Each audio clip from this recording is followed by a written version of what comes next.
Assalamualaikum warahmatullahi wabarakatuh. Jumpa lagi dengan saya Andri dari Program Studi Teknik Industri Universitas Islam Indonesia. Masih di dalam rangkaian video mata kuliah Business Intelligence, di mana di video sebelumnya kita sudah membahas tentang analisis deskriptif, di mana kita sudah membahas taksonomi data, kemudian ada ukuran-ukuran baik itu statistika deskriptif maupun statistika inferensi. Di video kali ini kita akan membahas salah satu cabang dari analisis deskriptif, yaitu OLAP dan juga ada data warehouse. Nah, seperti apa materinya? Kita akan mulai setelah introduksi.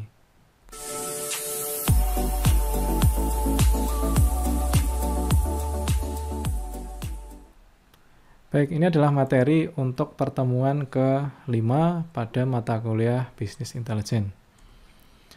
Kita masuk ke materi data warehousing. Data warehousing merupakan kumpulan data yang dihasilkan untuk mendukung pengambilan keputusan. Data warehouse atau kita singkat sebagai DW merupakan repositori data pada kondisi saat ini dan data historis yang bisa jadi memiliki potensial interest, atau dengan kata lain data-data atau informasi yang sebenarnya mereka belum tahu, tetapi kalau kita sampaikan itu bisa menimbulkan ketertarikan atas informasi-informasi tersebut. Nah, termasuk data warehousing ini menjadi sumber informasi untuk mendukung keputusan manajerial. Nah, kita bisa lihat di gambar ini adalah evolusi dari data warehousing atau teknologi data warehousing. Kalau kita lihat pada tahun 1970-an, ini komputer masih bentuknya mainframe, masih sangat besar ukurannya. Kemudian tahun 80 dikenalkan personal komputer, PC, termasuk juga relational DBMS. Ini yang sebenarnya Anda sudah pelajari di mata kuliah Sistem Manajemen Basis Data. Termasuk kemudian lanjut ke tahun 90-an, ini lahir data warehousing, termasuk juga centralized data storage pada tahun 2000. Lanjut ke tahun 2000, ini sudah teknologi web ini sudah mulai berkembang. Di antaranya ada SaaS. SaaS itu software as a service. Ini contohnya kalau Anda mungkin pernah pakai Google Docs, Google Spreadsheet, itu adalah software as a service. Jadi kita bisa menggunakan seolah-olah kita menggunakan aplikasi, tetapi kita melalui media browser. Kita langsung tersambung ke internet. Termasuk di sini sudah mulai dikenalkan teknik data mining dan predictive modeling. Termasuk juga ada PaaS, ini adalah platform as a service, dan juga sudah mulai muncul cloud computing, teknologi cloud computing. Kemudian berlanjut ke tahun 2010-an, ini sudah mulai dikenalkan analisis big data, kemudian analisis sosial media, text dan web analytics.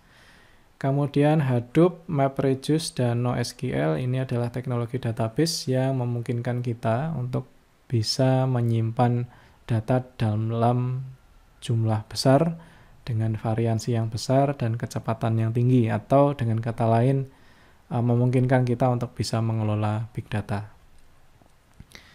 Kemudian karakteristik dari data warehousing ini dia berorientasi subjek.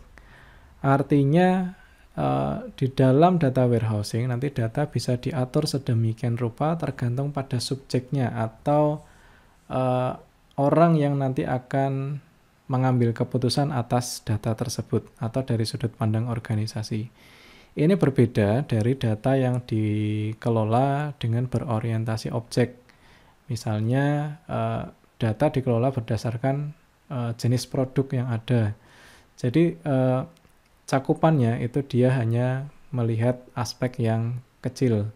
Sedangkan orientasi subjek kita melihat dari Ibaratnya dalam tanda petik helikopter view yang lebih tinggi. Termasuk karakteristik selanjutnya adalah terintegrasi. Jadi konsistensi format diperlukan di dalam DW.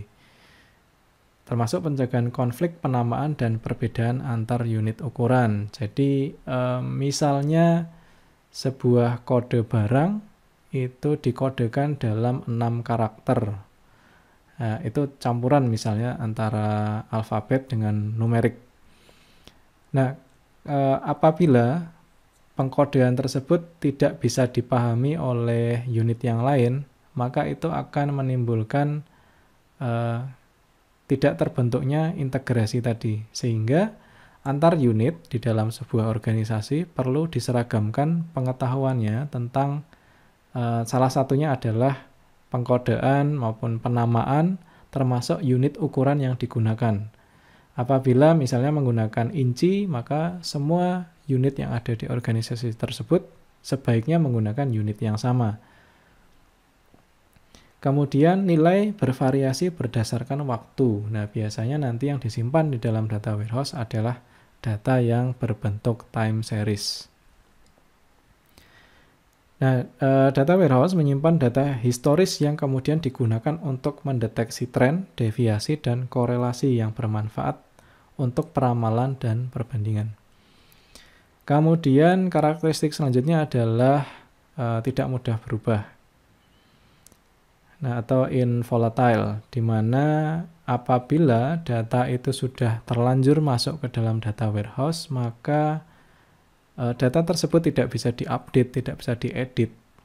Nah, akan tetapi ketika ada pengubahan, maka data tersebut akan dikenali atau dianggap sebagai records yang baru. Jadi dianggap sebagai satu baris di bawahnya yang baru. Oke, ini karakteristik dari data warehouse. Kemudian ada beberapa istilah, ada data marts, ada ODS atau Operational Data Store, kemudian ada EDW atau Enterprise Data Warehouse. Kita lihat dari yang paling besar dulu, di mana Enterprise Data Warehouse ini sebenarnya adalah data warehouse yang kemudian digunakan oleh beberapa enterprise di dalam satu jaringan yang sama. Oke, ini ibaratnya ada enterprise 1, enterprise 2, dan lain-lain. Struktur di bawahnya mengikuti dengan enterprise 1. Di dalam enterprise 1, dia mungkin akan memiliki data warehouse. Nah, data warehouse dalam skala besar tadi itu disebut sebagai enterprise data warehouse yang bisa digunakan oleh enterprise lainnya. Nah, kita kembali ke enterprise 1, di mana di dalamnya ada data warehouse yang sifatnya itu statis atau tadi involatile, dia tidak mudah berubah. Karena apa? Data warehouse nanti akan digunakan untuk penyimpanan long term memory. Nah, selain ada data warehouse, yang sifatnya berlawanan adalah operational data store, di mana sifatnya lebih dinamis dan sifatnya temporary. Digunakan untuk pengambilan keputusan jangka pendek. Nah, di dalam data warehouse nanti ada data marts, itu yang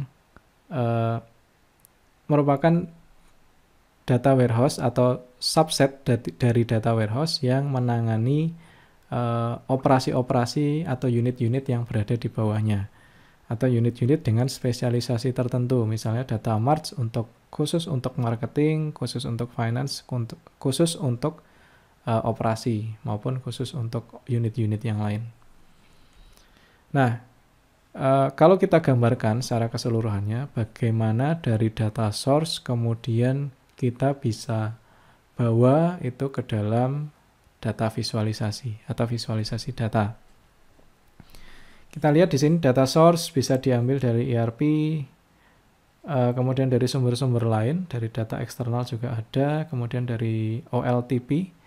OLTP adalah Online Transaction Processing, di mana itu adalah sistem informasi atau database yang bertugas untuk menyimpan data transaksi atau data transaksional.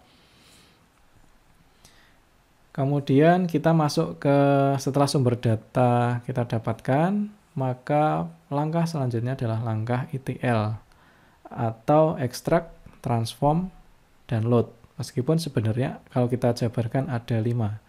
Select, extract, transform, integrate, sama load.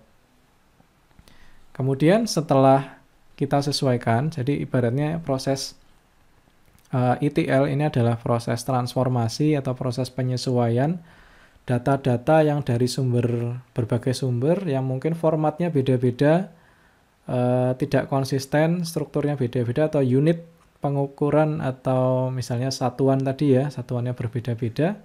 Di dalam ETL kemudian kita rapikan, baru kita masukkan ke dalam Enterprise Data Warehouse. Di mana Enterprise Data Warehouse kemudian nanti akan dibagi atau didistribusikan ke data marts sesuai dengan unit yang terkait. Ada marketing, operations, kemudian ada finance. Setelah dari sana, untuk bisa mengakses data marts, nanti user membutuhkan satu media yaitu API atau kita sebut sebagai middleware, di mana ini salah satu teknologi yang memungkinkan user atau sebenarnya adalah power user untuk kemudian bisa mengakses data dari data marts. Nah, kemudian data tadi bisa digunakan untuk berbagai macam manfaat. Salah satunya adalah reporting, kemudian ada analytics juga, data mining atau text mining ke dalam OLAP, kemudian ada custom build application lainnya. Baik, ini ada satu istilah. Ini kalau kita lihat di dalam Enterprise Data Warehouse, ini ada yang namanya metadata. Jadi metadata itu adalah data yang menjelaskan tentang data. Jadi kalau tadi di dalam ETL kan ada proses ekstrak, transformasi, dan load.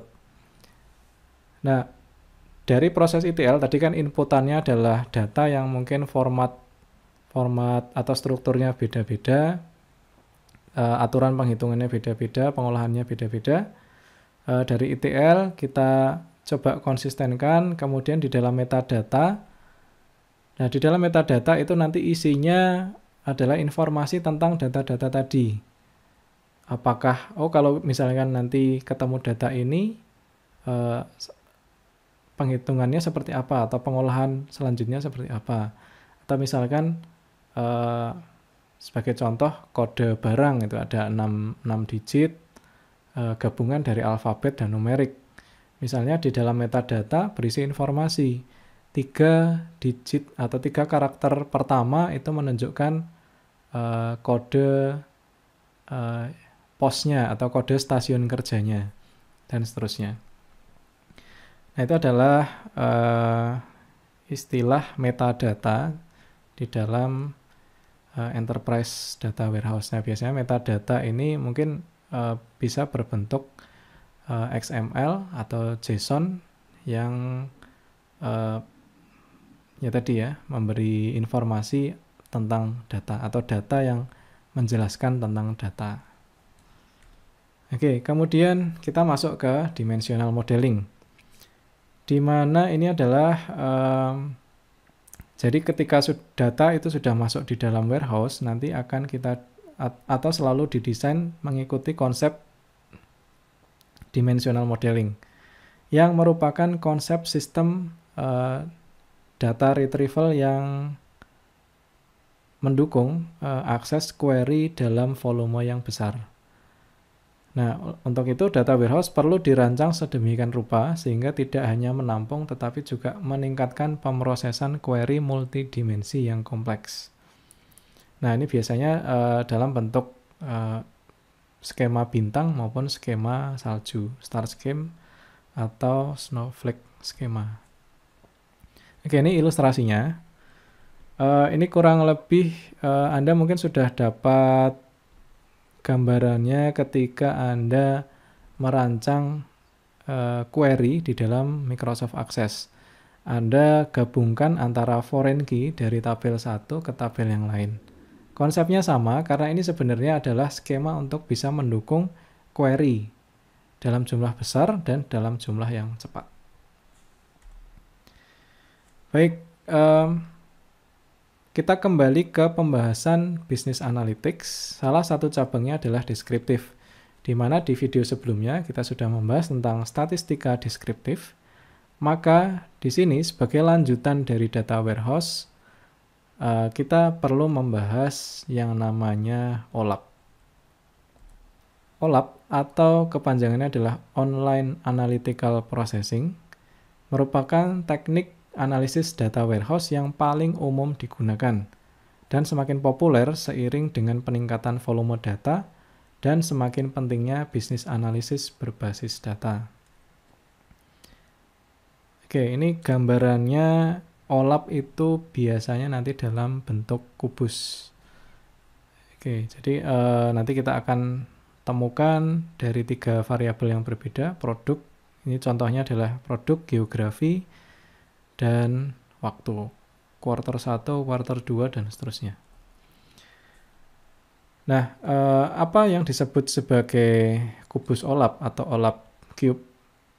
Ini adalah struktur data multidimensi yang memungkinkan analisis data secara cepat atau memanipulasi dan menganalisis data secara efisien dari berbagai perspektif.